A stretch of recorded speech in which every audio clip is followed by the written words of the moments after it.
अस्सलाम वालेकुम। मैं हूं नादिया अनवर और उम्मीद करती हूँ आप सब खैरियत से होंगे। नाजरीन, इन सारे प्रोग्राम्स और सेशंस को करने का मकसद ये होता है ताकि आप स्टॉक मार्केट में भरपूर तरीके से काम कर सकें, और इसके लिए ज़रूरी है कि आप चैनल को लाइक करें, सब्सक्राइब करें और साथ में बेल आइकन को भी हिट करें ताकि कोई भी इंफॉर्मेटिव सेशन वो आपसे मिस ना हो जाए। और इसके साथ ही साथ जो है आप इसको शेयर भी कर सकते हैं उन लोगों के साथ जो लोग स्टॉक मार्केट से रिलेटेड हैं।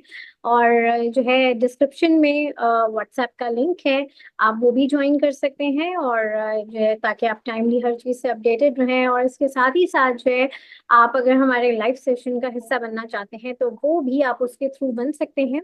और साथ ही साथ पीएसएमयू का जो प्रीमियम ग्रुप है, आप वो भी ज्वाइन कर सकते हैं। उसकी अगर आप जो है चाहते हैं एक्सक्लूसिव सर्विस अवेल करना तो वो भी आप कर सकते हैं। नाजरीन, आज हमारे साथ प्रोग्राम में जो गेस्ट मौजूद हैं, वो आज सेकंड टाइम आज हमने उनको जो है इनवाइट किया है। पहले भी आए थे और जो पहले आए थे उन्होंने बड़ी ज़बरदस्त जो है जो टिप्स दी थी, और उन टिप्स को जो है हमने खुद परफॉर्म होते हुए देखा। तो एक बार फिर हमने उनसे कहा कि भाई आप दोबारा आएं और जो है हमारे नाज़रीन से जो है थोड़ा सा जो है अपनी नॉलेज शेयर करें। और इसके साथ ही साथ मैं ये भी बता दूं कि जी हाँ, मैं बात कर रही हूँ राफे शेख साहब की, जिनका ताल्लुक एपेक्स सिक्योरिटी लिमिटेड से है। और ये भी मैं बता दूं कि जो लोग इंटरेस्टेड हैं अकाउंट खुलवाने के हवाले से, तो वो भी एपेक्स से जो है वो राब्ता कर सकते हैं ताकि जो है आप इनकी जो है सर्विसेज से जो है वो फायदा उठा सकें। तो चलें उनको राफिज साहब को वेलकम करते हैं और उनसे बातचीत का सिलसिला आगे बढ़ाते हैं। अस्सलाम वालेकुम सर। वालेकुम अस्सलाम। नादिया, क्या हाल है आपका? खैरियत से? अल्हम्दुलिल्लाह सर, मैं बिल्कुल ठीक हूँ। आप कैसे हैं? बस अल्हम्दुलिल्लाह, अल्लाह का शुक्र है। सर, सबसे पहले तो बहुत शुक्रिया आपके वक्त का। और इसके साथ ही साथ जो है मैं ये कहना चाहूंगी कि आज हमने मार्केट में एक बहुत ही जबरदस्त किस्म का एक बुलिश ट्रेंड हमने देखा और काफी एक्टिविटी देखी, बाइंग सेलिंग देखी ऑयल एंड गैस सेक्टर और ओजीडीसी में। अम, इनमें जो है बड़ी अच्छी, और जो लास्ट टाइम जो आपने आइटम्स बताए थे, पीआरएल बताया था, उसमें काफी अच्छी एक हमने परफॉर्मेंस देखी। और साथ ही साथ आपने वेव्स ए का भी कहा था, तो वो भी काफी अच्छे जो है अच्छी उसकी भी एक हमने परफॉर्म करते हुए उसको देखा। और उसके साथ ही साथ आपने सरले भी रिकमेंड किया था और सरले में भी एक बहुत अच्छा हमने मोमेंटम देखा। तो अब आप ये बताइए कि जो है अब आप यहाँ से जो है जो आज मार्केट जो क्लोज हुई है बड़ी जबरदस्त चलती हुई, और आई थिंक कोई 95,500 पॉइंट्स की एक वो कहते हैं ना कि नफसियाती हदूद को जो है वो अबूर कर चुकी है। तो अब यहाँ से आप मार्केट को कैसा देख रहे हैं और क्या लग रहा है, थोड़ा सा इसके हवाले से बताइए। जी नादिया, आपने बिल्कुल सही कहा। मार्केट बहुत ही अच्छे बुलिश ट्रेंड पे बंद हुई है और यहाँ से भी लगता है कि इस वीक भी मार्केट बुलिश ट्रेंड में ही रहेगी और ऐसी अच्छी चीजें चलती रहेगी। लेकिन हमें बस ये चीज कंसिडर करनी है कि जो हमारा इंडेक्स है वो एक ही शॉर्ट टर्म है। जैसे मैंने पिछली पिछले सेशन में बोला था कि हमारा इंडेक्स शॉर्ट टर्म में ही बहुत ज्यादा बढ़ चुका है। तो हम्म। हमें बस वो चीज कंसिडर करनी है कि हमें जो है केयरफुल रहना चाहिए कि हमें इंडेक्स को देख के जो ना ऐसी अंदर वैसा नहीं हम लगा सकते। हमें जो है ना सिलेक्टेड आइटम्स पे काम करना चाहिए, लिमिटेड क्वांटिटीज में काम करना चाहिए और केयरफुल लेके काम करना चाहिए। हम सिर्फ इंडेक्स, जैसे इंडेक्स को 95,000 इंडेक्स देख के जो ना हम पैसे नहीं लगा सकते। हमें हम्म। केयरफुल लेके अगर हम काम करें तो हम जो है ना लॉन्ग टर्म में अच्छे पैसे बना सकते हैं इंशाल्लाह। सही। सर, ये बात तो आपने सही की कि इंडेक्स को देख के हम काम नहीं कर सकते। अच्छा, इंडेक्स चलता भी कोई सेक्टर्स है, जैसे इस वक्त ये भी कहा जा रहा है कि इंडेक्स की जो इस वक्त जो ये परफॉर्मेंस है, ये ऑयल एंड गैस सेक्टर इसमें मेजर जो है उसकी क्योंकि वहां पे एक्टिविटी हुई है तो इस वजह से जो है इंडेक्स इतना ज्यादा हाई भी जा रहा है। आगे भी हम ये सुन रहे हैं कि इंडेक्स इसी साल तक, अब तक हम ये सुन रहे थे कि दिसंबर तक 1 लाख तक हो जाएगा। बट अब हम ये सुनने में भी आ रहा है कि 1 लाख से एक्सीड करेगा इंडेक्स दिसंबर में ही। तो ये कितना जेन्युइन होगा, क्योंकि रेट वहीं पर है, इंडेक्स बढ़े जा रहा है। ये क्या स्टोरी है, थोड़ा सा इसको भी हाईलाइट कीजिए। नहीं, I don't agree with you on this के इंडेक्स सिर्फ ऑयल एंड गैस सेक्टर की वजह से चल रहा था। क्योंकि अगर हम देखें कि तो रिफाइनरीज ने भी बहुत अच्छा परफॉर्म किया, स्पेशली अटक रिफाइनरी ने। हम्म। इसके अलावा फार्मास्यूटिकल सेक्टर भी बहुत अच्छा चला। फर्टिलाइजर सेक्टर ने बहुत अच्छा परफॉर्म किया। उसके साथ साथ साथ ऑयल एंड गैस सेक्टर ने, बिल्कुल oil and gas sector, cement sector, इन लोगों ने अच्छा परफॉर्म किया। हम्म। तो मतलब it was a collective collective performance of the index. मगर बिल्कुल हो सकता है कि जो ना दिसंबर 2024 तक इंडेक्स 1 लाख से भी क्रॉस कर जाए, लेकिन उससे आई डोंट थिंक ये कोई फर्क पड़ता है। खैर हम इंडेक्स को, जैसे मैंने आपको पहले कहा कि आप इंडेक्स को देख के काम नहीं कर सकते, क्योंकि इंडेक्स तो जैसे मैंने पिछले सेशन में बोला था 2 लाख 3 लाख भी हो सकता है अगले साल या उससे अगले साल तक। लेकिन उससे फर्क नहीं पड़ता। आप बस सिलेक्टेड आइटम्स में काम करें जो अंडर वैल्यूड कंपनीज है और ग्रोइंग कंपनीज, आप उनमें काम करें तो इंशाल्लाह आप जो है ना अच्छे पैसे बना सकते हैं। तो you don't have to look at the index, बस आप अच्छी कंपनीज, अंडर वैल्यूड कंपनीज, इनमें काम करें जिनकी अच्छी ग्रोथ है, अच्छी मैनेजमेंट है। तो आप उनमें काम करें तो आप अच्छे पैसे बना सकते हैं। सही।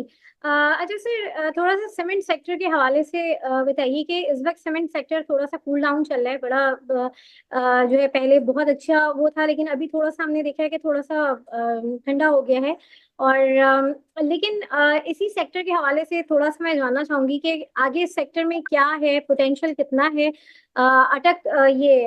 इसकी मैं बात कर रही थी कि इस पूरे सेक्टर में आगे आपको कौन कौन से जो है क्या कहते हैं, कौन से स्टॉक्स हैं, कौन से आइटम है जो आपको लग रहा है कि अभी भी उनमें बड़ा पोटेंशियल है और वो आगे जाएंगे।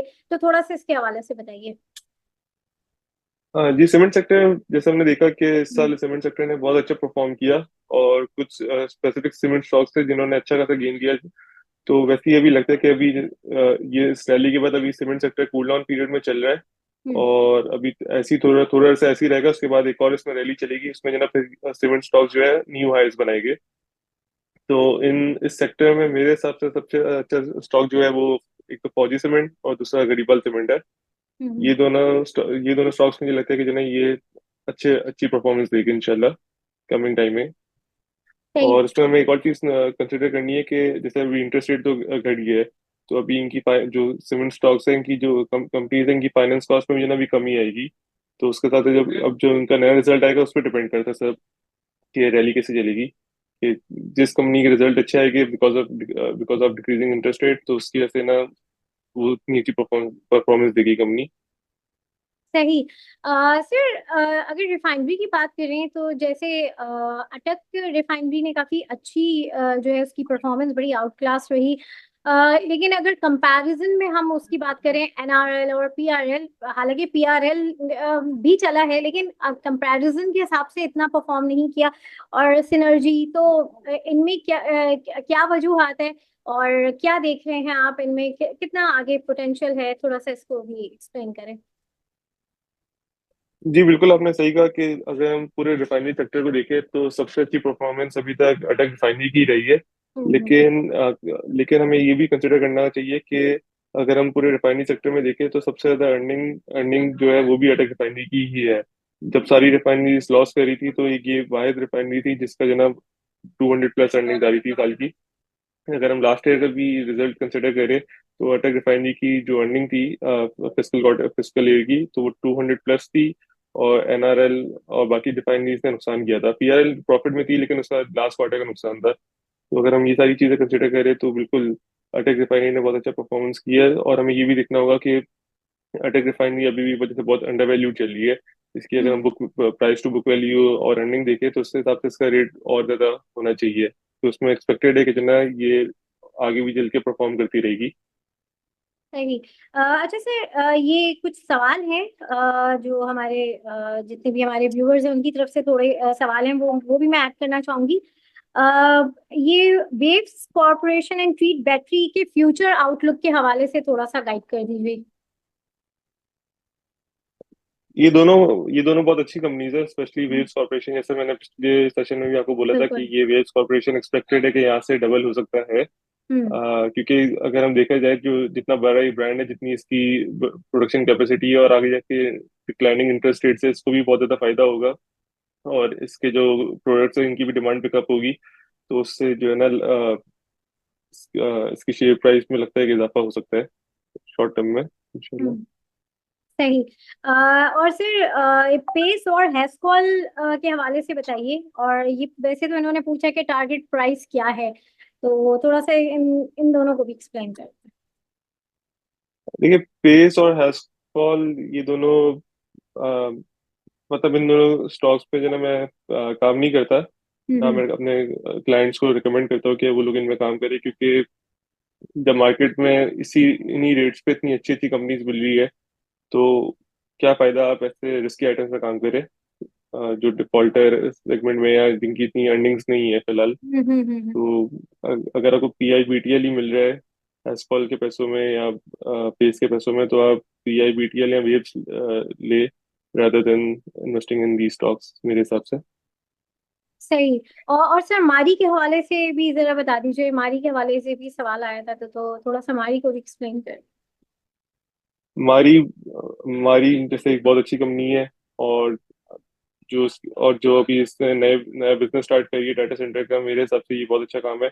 और आगे जाके इसकी मतलब अगर आप लॉन्ग टर्म इन्वेस्टमेंट करना चाहे तो आप मारी में बिल्कुल कर सकते हैं, क्योंकि जिस काम में ये नया काम स्टार्ट कर रही है उसमें जो है ना बहुत अच्छे मार्जिन है, और पाकिस्तान को बहुत ज्यादा डिमांड होगी पाकिस्तान में इस काम की। तो मेरे हिसाब से ये बहुत अच्छा काम होगा। हमारी मतलब एक अच्छी कंपनी है, और आगे आगे भी जो है ना सी ग्रोथ प्रोस्पेक्ट्स है अच्छे खासे। सही। सर थोड़ा सा बैंकिंग सेक्टर के ऊपर भी सवाल है, वो भी हम बैंक ऑफ पंजाब के हवाले से थोड़ा सा बताएं, और जो है मीज़ान बैंक को भी थोड़ा सा गाइड कर दें। देखिए, बैंकिंग सेक्टर अगर हम देखें तो उसमें जो है ना हर साल दिसंबर से ना इनकी इनमें एक रैली चलती है। हम्म। तो अभी भी एक्सपेक्टेड है कि दिसंबर से लेके फरवरी तक जो है ना इनमें हर बैंकिंग सेक्टर में एक रैली चलेगी। तो आप बैंकिंग सेक्टर में अगर आपको काम करना है तो आप कर सकते हैं। और इसमें एक तो आपको डिविडेंड यील्ड का भी मिलेगी, और साथ में ना आपको कैपिटल गेन का भी जो ना चांस है। और मेरे हिसाब से अगर आपको बैंकिंग सेक्टर में काम करना है तो आप छोटे बैंक्स में काम करें, जो अभी तक जो है ना अभी तक जो अंडर वैल्यूड है, जैसे नेशनल बैंक हो गया, अस्करी बैंक हो गया, या इवन एचपीएल हो गया। मेरे हिसाब से आप इनमें काम करें तो आपको जो है ना अच्छे पैसे बन सकते हैं आपके। सही।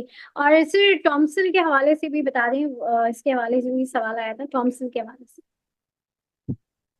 तो टॉम्सल ने अभी भी कल ही न्यूज आई थी कि जो ना इन्होंने राइट इशू किया है, क्योंकि इनको प्रोडक्शन अपनी डेप्ट रिड्यूस करनी थी, क्योंकि इन लोगों ने लोन लेके जो ना अपनी प्रोडक्शन बढ़ाई थी। हम्म। तो लॉन्ग टर्म इन्वेस्टमेंट अगर आप करना चाहे तो टॉम्सल एक अच्छी कंपनी है, इसमें आप कर सकते हैं। इनको चाइना से इनका जब से कॉन्ट्रैक्ट हुआ है तो इनकी जो डिमांड है वो बहुत ज्यादा हो गई है, तो वो फुलफिल नहीं कर पा रहे थे, इसलिए ना ये लोग रैपिड एक्सपेंशन में थे। तो ओवर टाइम जब इनकी एक्सपेंशन कंप्लीट हो जाएगी और डिमांड अगर ऐसी रहती है, तो इंशाल्लाह जो है ना इनकी अर्निंग अच्छी खासी होगी, तो फ्यूचर में डिविडेंड भी देना स्टार्ट हो जाएगी कंपनी। और इनकी जो चाइना में जो इनकी डिमांड है गोश्त की, वो एक्सपेक्टेड है कि जो है ना ये इंक्रीज होती रहे ओवर टाइम। तो फॉर लॉन्ग टर्म इन्वेस्टमेंट ये अच्छी कंपनी है थॉमसन। सही। अच्छा सर, आप जरा सा कल की मार्केट के हवाले से बताइए कि कल जो है मार्केट को आप कैसा देख रहे हैं, क्योंकि आज तो बहुत अच्छी बुलिश ट्रेंड में थी। कल क्या रहेगा, क्या इन्वेस्टर्स को आप जो है गाइड करना चाहेंगे, थोड़ा सा इसके हवाले से बताइए। जी बिल्कुल, कल भी ऐसे ही एक्सपेक्टेड है कि कल भी इंशाल्लाह बुलिश ट्रेंड ही रहेगा। हम्म। और बस जो मार्केट के आइटम्स है, आप उनमें अगर काम करें लिमिटेड क्वांटिटीज में, तो मसला नहीं होगा इंशाल्लाह। सही। मार्केट ऐसी रहेगी। सही। बस और लेकिन आपको थोड़ा सा केयरफुल रहना होगा, कि क्योंकि हम्म, करेक्शन भी आ सकती है। जैसे मैंने पिछले सेशन में बोला था कि मार्केट एक बहुत रैपिड पेस से इंक्रीज हुई है शॉर्ट टर्म में, तो एक एक करेक्शन भी एक्सपेक्टेड है, तो आप पैसे जो ना कैश ऑन हैंड भी रखें, ताकि आप डिप पे भी खरीद सके। सही। और sir the most awaited part of the programme top pick, आपकी जो टॉप पिक थी वो लास्ट जो थी वो माशाल्लाह बड़ी हिट गई टॉप पिक। तो जो है इसी तरह की जो है आप हमारे नाजरीन को जो है जबरदस्त किस्म की टॉप पिक बताइए, ताकि जो है हमारे नाजरीन को मजीद जो है प्रॉफिट हो, फायदा हो। बिल्कुल। इस दफा भी अगर इसकी की टॉपिक भी देखे तो मेरे हिसाब से वेव्स ऐप अभी भी इसमें है जगह। हम्म। अगर आप इसकी डिलीवरी लेके रख ले तो आपके पैसे डबल हो सकते हैं थोड़े टाइम में ही, क्योंकि जैसे मैंने कहा था ये बहुत जो है ना अंडरवैल्यूड कंपनी है अभी भी। इसके अलावा पीआई बीटीएल एक और कंपनी है, पाकिस्तान इंटरनेशनल बल्क टर्मिनल, ये एक बहुत अंडरवैल्यूड कंपनी है। ये आप लेके रख ले तो इसमें मुझे ना आपको अच्छा गेन मिल सकता है। इसके अलावा एक और कंपनी है शुगर सेक्टर में, हसीब वकास शुगर मिल, आप ये ले सकते हैं, तो उसमें भी अच्छा गेन मिल सकता है। इसके अलावा जो मैंने अपने क्लाइंटों को दिलाया EFGH, आज मैंने क्लाइंट्स को दिलाया था अपने, तो EFGH आप ले सकते हैं। ये 4 आइटम्स है टॉपिक्स में मेरे हिसाब से। सही जबरदस्त, बहुत शुक्रिया राफी सर आपका। और जो है इंशाल्लाह लास्ट टाइम की तरह इस दफ़ा भी हम उम्मीद करते हैं कि आपकी टॉपिक्स जो हैं वो हमारे देखने वालों को, हमारे जितने भी व्यूवर्स हैं उनके लिए बड़ी बेनिफिशियल साबित हो इंशाल्लाह। और नाज़रीन, इंशाल्लाह। यहाँ पर जो है मैं जो है सेशन से आप लोगों से इजाज़त लूंगी। आप लोगों से इंशाल्लाह फिर मुलाकात होगी, तब तक के लिए अल्लाह हाफ़िज़। Thank you sir. Okay, Allah Hafiz.